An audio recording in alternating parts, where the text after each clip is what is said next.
Economics online class में आप सबका फिर से स्वागत है। आज की हमारी इकोनॉमिक्स क्लास में जो हमारा विषय है वो है कक्षा 12वीं का छठा अध्याय उत्पाद फलन, कुल उत्पाद, सीमांत उत्पाद और औसत उत्पाद की धारणाएं।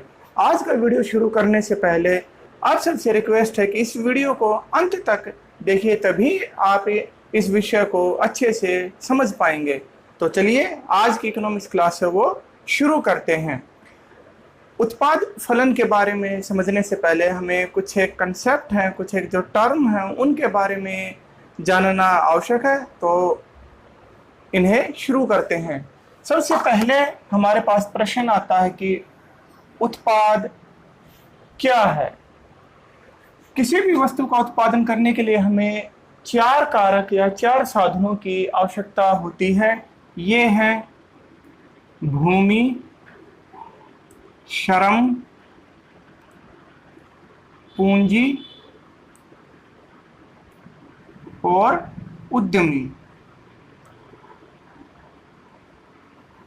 इन्हीं चार कारकों के द्वारा हम कच्चे माल को तैयार माल में बदलते हैं। अन्य शब्दों में कहें तो जो हमारा कच्चा माल होता है, जिसे अर्थशास्त्र में इनपुट या आगत कहा जाता है, उसको तैयार माल, आउटपुट या निर्गत में बदलने की प्रक्रिया है, उसे उत्पादन कहते हैं।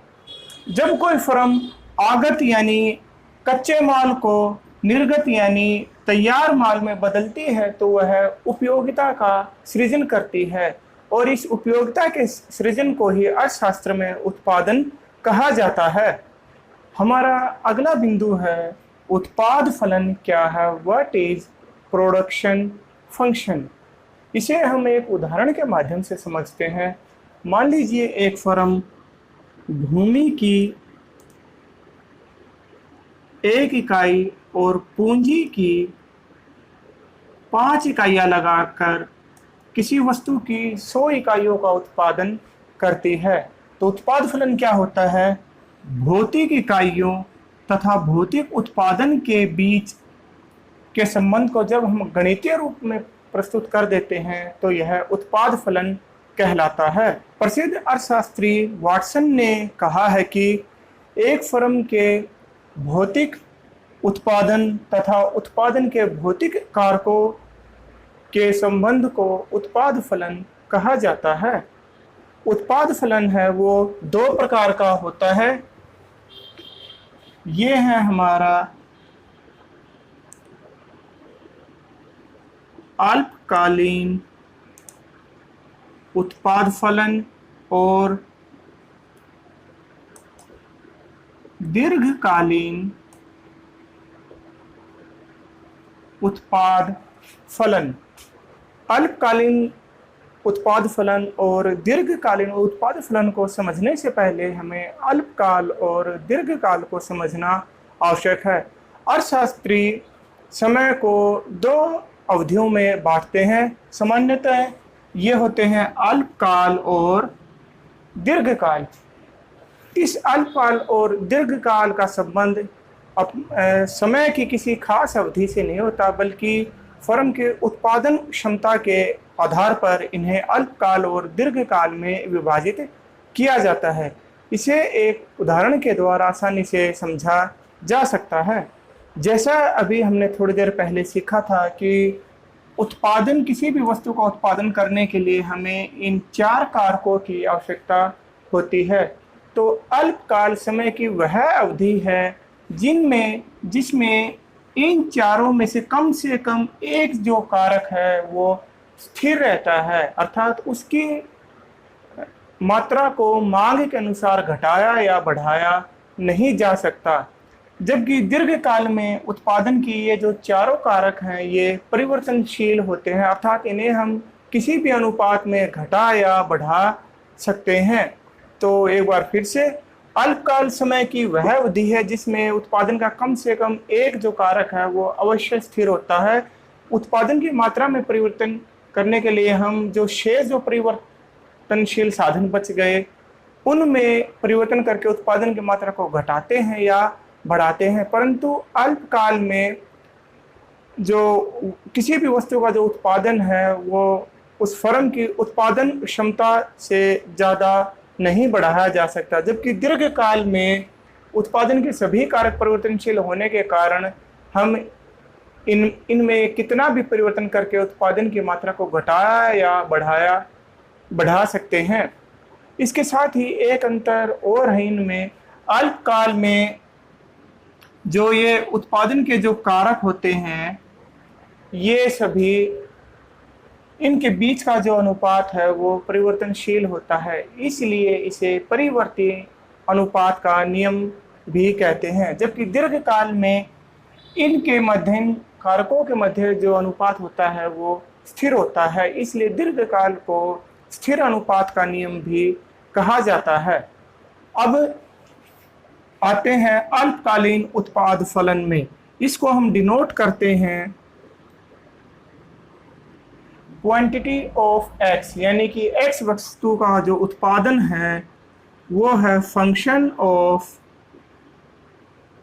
x1, यानी कि उत्पादन का पहला कारक, उत्पादन का दूसरा कारक x2। इसके ऊपर एक हम ये बार का निशान लगा देते हैं। इस बार के निशान का अभिप्राय है कि उत्पाद का यह जो कारक है वो स्थिर है, जबकि ये जो कारक है ये परिवर्तनशील कारक है। इसी तरह दीर्घकाल में जो उत्पाद फलन होता है वो होता है हमारा QX, quantity of x good, यानी x वस्तु के उत्पादन की मात्रा equals to function of x1 and x2। यहाँ पर हम बार का निशान नहीं लगाते। इसका अभिप्राय है कि उत्पादन के जो सभी कारक हैं वो परिवर्तनशील हैं। अल्पकाल में ये जो हमारा दूसरा जो तत्व है ये स्थिर रहता है। हम जो परिवर्तन करेंगे उत्पादन की मात्रा को कम या ज़्यादा करने के लिए वो पहले कारक में करेंगे, तो इस वजह से इन दोनों कारकों के जो मध्य अनुपात है वो बदलता जाता है। उदाहरण के लिए प्रारंभ में हम दोनों कारकों की एक एक इकाई लगाकर उत्पादन करते हैं। ये जो कारक है स्थिर रहता है, तो हमें उत्पादन में परिवर्तन करने के लिए इस पहले कारक में ही परिवर्तन करना पड़ेगा। तो ये इस तरह से इनके मध्य जो अनुपात है वो बदलता जाता है। जैसे जैसे हम परिवर्तनशील साधन की मात्रा को बढ़ाते जाएंगे, परिवर्तनशील साधन और स्थिर साधन या कारक के मध्य जो अनुपात है वो बदलता जाता है। इसी वजह से इसे परिवर्ती अनुपात का नियम कहा जाता है। इसके विपरीत दीर्घकाल में इनके मध्य जो अनुपात है वो नहीं बदलता। उदाहरण के लिए प्रारंभ में हम दोनों कारकों की एक एक इकाई लगाकर उत्पादन प्रक्रिया प्रारंभ करते हैं। उसके बाद उत्पादन की मात्रा घटाने या बढ़ाने के लिए दोनों जो कारक हैं उनकी अतिरिक्त इकाइयों का प्रयोग किया जाता है, परंतु किसी भी दशा में इनके जो मध्य अनुपात है वो नहीं बदलता है। इसीलिए दीर्घकालीन उत्पाद फलन को स्थिर अनुपात का नियम भी कहा जाता है।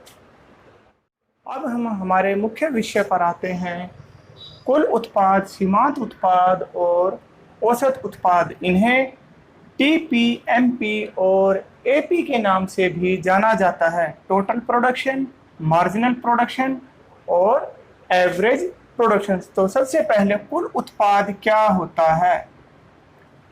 एक निश्चित समय में उत्पादन के विभिन्न कारकों की सहायता से जो कुल मात्रा का उत्पादन किया जाता है इसे कुल उत्पादन कहा जाता है।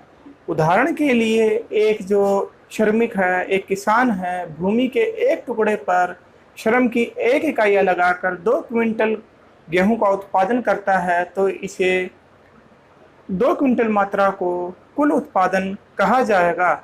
इसकी व्याख्या हम एक टेबल की सहायता से आसानी से कर सकते हैं। इस उदाहरण में कुल उत्पाद की अवधारणा को समझाया गया है। हमने भूमि की इकाइयों को स्थिर उत्पादन का स्थिर कारक माना है तथा श्रम की इकाइयों को परिवर्तनशील कारक माना है। प्रारंभ में भूमि की एक इकाई और श्रम की एक इकाई को मिलाकर हमने कुल 2 इकाइयों का उत्पादन किया, या कह लें कि 2 क्विंटल अनाज का उत्पादन किया, तो यहाँ इस दशा में 2 क्विंटल है हमारा कुल उत्पादन है। जैसे जैसे हम परिवर्तनशील साधन यानी श्रम की इकाइयों का अधिक प्रयोग करते जाएंगे, हमारा जो उत्पादन है क्रमशः बढ़ता जाएगा। इसका कारण यह है कि जैसे जैसे एक स्थिर साधन के ऊपर परिवर्तनशील साधन की अतिरिक्त इकाइयों का प्रयोग किया जाता है, तो उसका कुशलतम उपयोग होना शुरू हो जाता है। परंतु एक स्थिति ऐसी आती है जिसके बाद जो कुल उत्पादन है वो हमारा अतिरिक्त इकाइयाँ बढ़ाने पर भी समान रहता है, और इस सीमा के बाद ये भी यदि हम परिवर्तनशील साधन की अतिरिक्त इकाइयों का प्रयोग करते जाएंगे, तो जो हमारा कुल उत्पादन बढ़ने के स्थान पर घट जाता है। इसका कारण यह है कि जो स्थिर साधन का जो अनुपात है, जो कुशलतम उपयोग है, वो सीमा यहाँ है। छठी श्रम की 5वीं इकाई बढ़ाने तक हमारा उत्पादन 12 तक लगातार बढ़ता जाता है, परंतु छठी इकाई लगाने पर उत्पाद भी 12 रहता है। इसी तरह 7वीं श्रम की 7वीं इकाई लगाने से कुल उत्पादन घटकर 11 इकाई हो जाता है। तो इसका अभिप्राय है कि यहाँ जो परिवर्तनशील साधन और जो स्थिर साधन है उनका कुशलतम उपयोग होना शुरू हो गया है, अर्थात ये उसकी सीमा आ चुकी है। इसके बाद भी यदि हम परिवर्तनशील कार्य की अतिरिक्त इकाइयों का प्रयोग करते जाएंगे, तो हमारा कुल उत्पाद बढ़ने के स्थान पर घटना आरंभ कर देता है। हमारा अगला बिंदु है सीमांत उत्पाद। सीमांत उत्पाद क्या होता है? स्थिर साधन के साथ परिवर्तनशील साधन की एक अतिरिक्त इकाई अधिक लगाने या कम लगाने से कुल उत्पादन में जो अंतर आता है उसे सीमांत उत्पाद कहा जाता है। इसे हम निम्न सूत्र से निकाल सकते हैं। NP बराबर है TPN माइनस में TPN माइनस में 1। सीमांत उत्पाद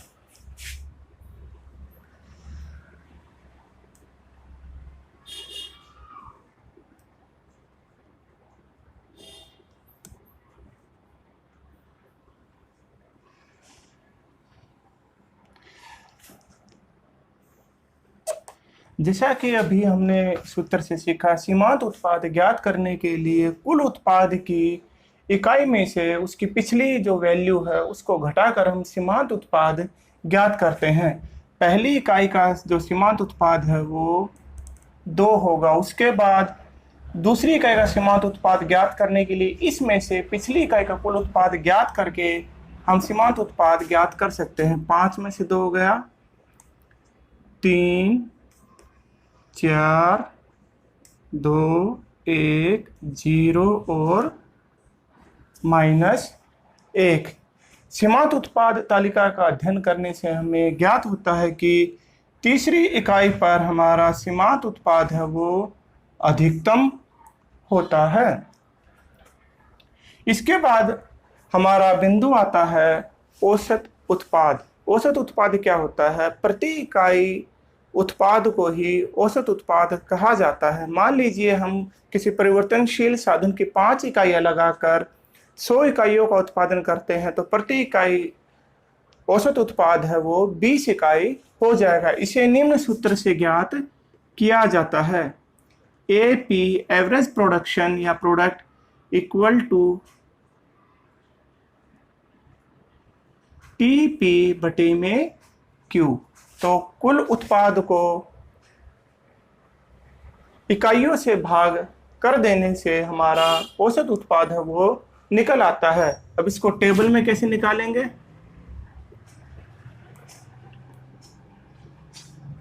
औसत उत्पाद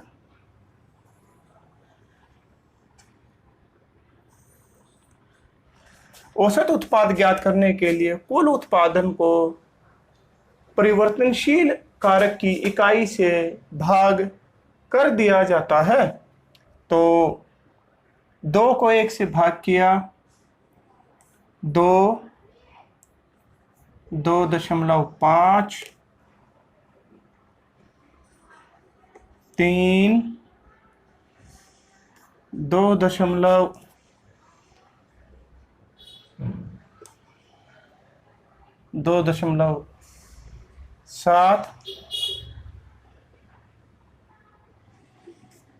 2.4, 2 और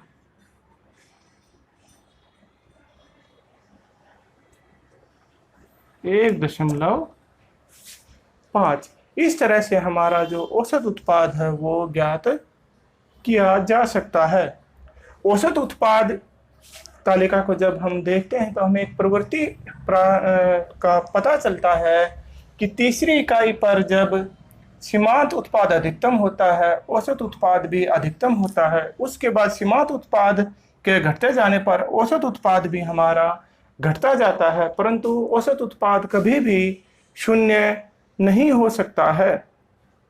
तो विद्यार्थियों, इस तरह से हमारी ये जो कुल उत्पाद, सीमांत उत्पाद और औसत उत्पाद की जो तालिका है वो पूरी हो जाती है। कुल उत्पाद, सीमांत उत्पाद और औसत उत्पाद के मध्य संबंध के हम एक रेखा चित्र के द्वारा भी व्यक्त कर सकते हैं। रेखा चित्र ये हमारा 2 पार्ट में बनता है। ओ एक्स पर हमने श्रम की इकाइयों को दर्शाया है तथा ओ वाई पर उत्पादन की इकाइयों को दर्शाया गया है। अब पहले हम इस टेबल को इस ग्राफ पे बिंदुओं के रूप में अंकित करते हैं। इस ग्राफ के इस ऊपर वाले हिस्से में हम टोटल प्रोडक्शन को दर्शाते हैं तथा नीचे वाले हिस्से में मार्जिनल और एवरेज प्रोडक्शन को दर्शाते हैं। तो ये बिंदु अंकित करते हैं। श्रम की 1 इकाई पर कुल उत्पाद 2, ये बिंदु और अंकित कर देते हैं हम।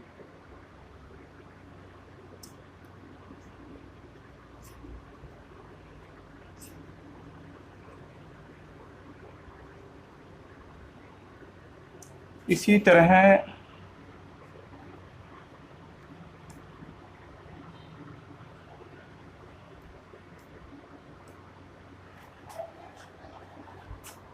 श्रम की 1 इकाई पर कुल उत्पाद 2, श्रम की पहली इकाई पर कुल उत्पादन बिंदु है वो 2, दूसरी पर 5,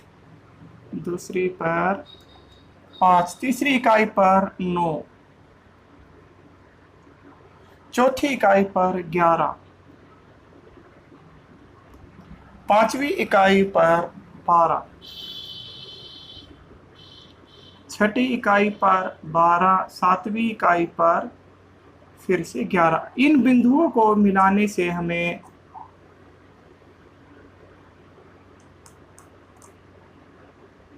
हमारा कुल उत्पाद वक्र है, टीपी वक्र है, वो हमें प्राप्त हो जाता है। अब इस नीचे वाले ग्राफ पर हम पहले सीमांत उत्पाद को दर्शाते हैं। दूसरी इकाई पर 3, 4, 2,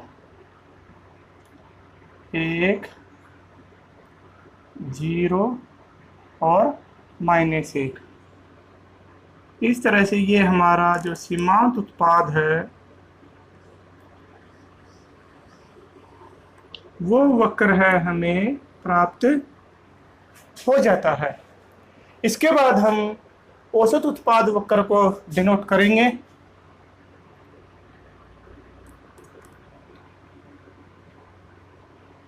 पॉइंट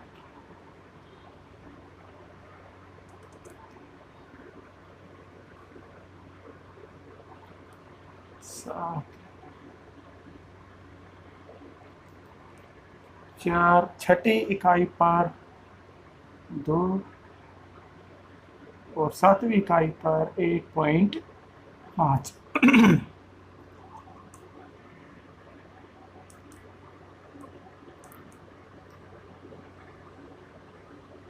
इस तरह से ये हमें हमारा औसत वक्र है, औसत उत्पाद वक्र है, वो प्राप्त हो जाता है। अब इस ग्राफ की व्याख्या करेंगे। जैसा कि तालिका और रेखा चित्र से स्पष्ट है कि तीसरी इकाई पर सीमांत उत्पाद है वो अधिकतम होता है। तो यदि हम इसको इस बिंदु से एक रेखा है वो हमारे टीपी वक्र से मिलाएं तो हमें पहला बिंदु प्राप्त हो जाता है ए। इसी तरह छठी इकाई पर सीमांत उत्पाद है वो 0 हो जाता है।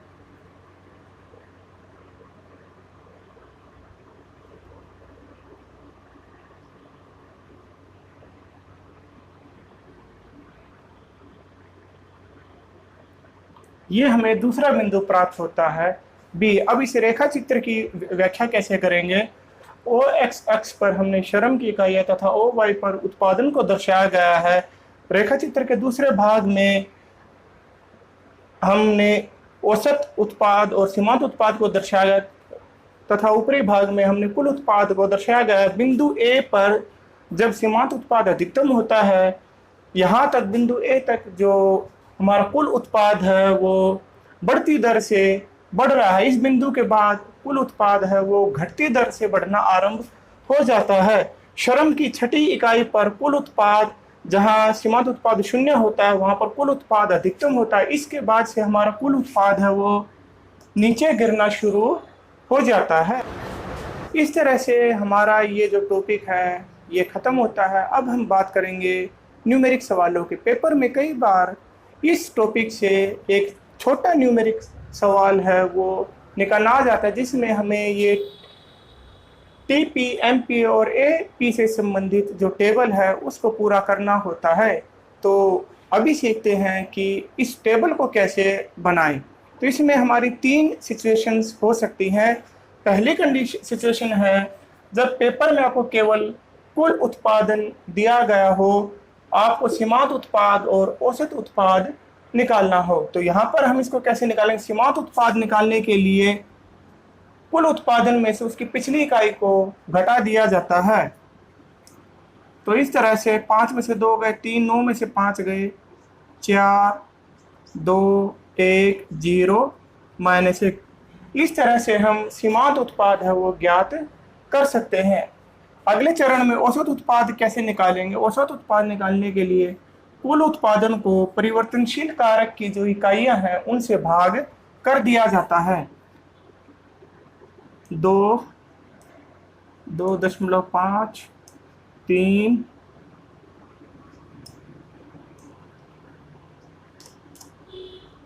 इस तरह से हम औसत उत्पाद है वो आसानी से ज्ञात कर सकते हैं। अब आते हैं दूसरी सिचुएशन पर, जब हमें पेपर में सिर्फ सीमांत उत्पाद दिया गया हो। तो सबसे पहले हम सीमांत उत्पाद की सहायता से कुल उत्पाद निकालेंगे। इसके लिए हम सीमांत उत्पाद की इकाइयों को क्रमशः जोड़ते चले जाएंगे। 2, 5, 9, 11, 12, 12, 11। औसत उत्पाद निकालने के लिए फिर से वही कुल उत्पाद को श्रम की इकाइयों से भाग कर देंगे।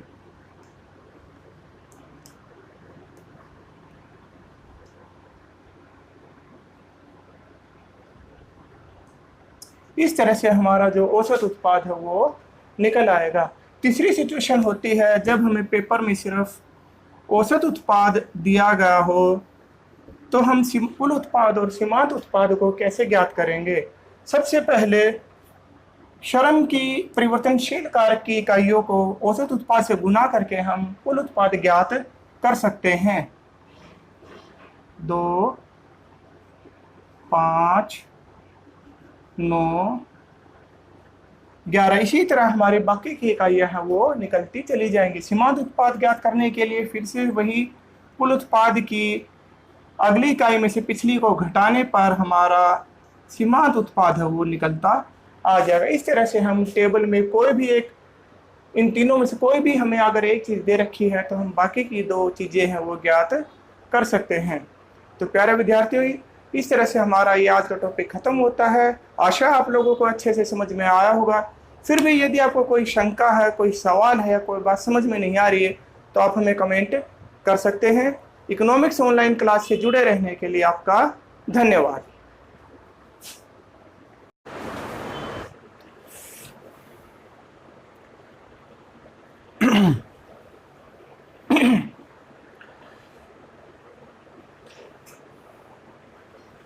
इकोनॉमिक्स ऑनलाइन क्लास से जुड़े रहने के लिए आप सबका धन्यवाद।